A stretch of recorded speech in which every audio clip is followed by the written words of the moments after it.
पुजारी जी, मेरा एक परम भक्त गांव के बाहर ठहरा हुआ है। उसी के लिए मैंने एक खीर पात्र अपने वस्त्रों में छिपा कर रखा है। उसे ले जाओ और मेरे भक्त को दे दो। धन्य है ऐसे भक्त जिनके लिए भगवान भी चोरी कर लेते हैं। आइए सुनते हैं ऐसे ही महान भक्त की एक कथा। आज की कहानी मैं शुरू करूं उससे पहले अगर आपने चैनल को अभी तक सब्सक्राइब नहीं किया है तो सब्सक्राइब कर लीजिए, जिससे कि आप आगे आने वाली ऐसी ही अमृत रस भरी कहानियाँ सुन सकें। बहुत समय पहले की बात है।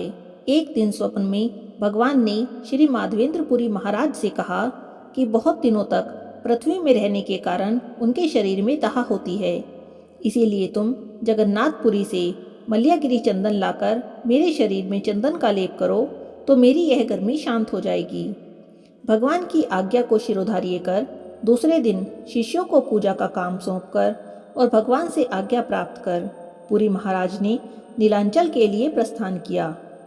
कुछ दिनों तक शांतिपुर रहकर श्री अद्वैत आचार्य को दीक्षा देकर पुरी महाराज नीलांचल चल दिए।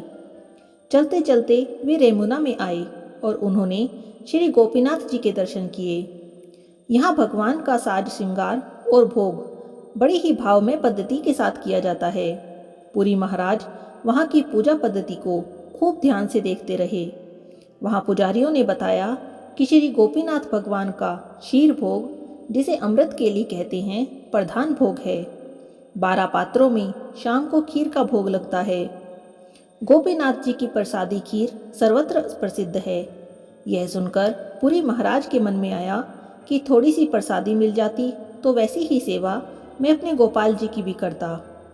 यह विचार मन में आते ही वे पश्चाताप करने लगे। वे तो अयाचक वृत्ति के थे। याचना भी कायिक, वाचिक और मानसिक 3 प्रकार की होती है।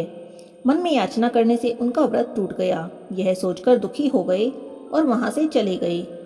संध्या को भोग लगाकर शयन आरती हो गई। भगवान के कपाट बंद हो गए। सब अपने घर चले गए। आधी रात में पुजारी जी ने सपने में देखा कि भगवान उनसे कह रहे हैं, पुजारी जी, मेरा एक परम भक्त महाभागवत सन्यासी गांव के बाहर ठहरा हुआ है।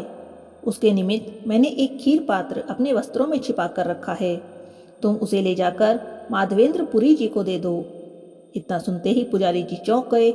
उन्होंने पट खोलकर देखा तो सचमुच एक खीर पात्र रखा था। पुजारी जी वो पात्र लेकर नगर में हर ओर ढूंढने लगे कि माधवेंद्र जी कौन हैं, खीर प्रसाद ले लें।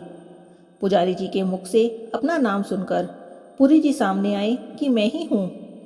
सुनते ही पुजारी जी ने उन्हें खीर का प्रसाद दिया और धन्य धन्य कहते हुए उनके चरणों में प्रणत हो गए कि आज तो हमारी पूजा सफल हो गई, जो आपके दर्शन हुए।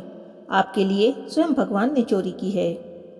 श्री माधवेंद्रपुरी जी रोते रोते प्रेम में पागल हुए उस प्रसाद को ग्रहण करते रहे। पुरी जी रोते जा रहे थे और प्रसाद पाते जा रहे थे। चाट चाट कर प्रसाद पाया, फिर जल डालकर धोकर पी गए। पात्र के टुकड़े करके वस्त्र में बांध लिया और रोज एक टुकड़ा खाते। भगवान की असाधारण भक्त वत्सलता के कारण उनका नाम खीर चोर गोपीनाथ जी पड़ गया। बोलिए श्री खीर चोर गोपीनाथ जी की जय। श्री माधवेंद्रपुरी जी की जय।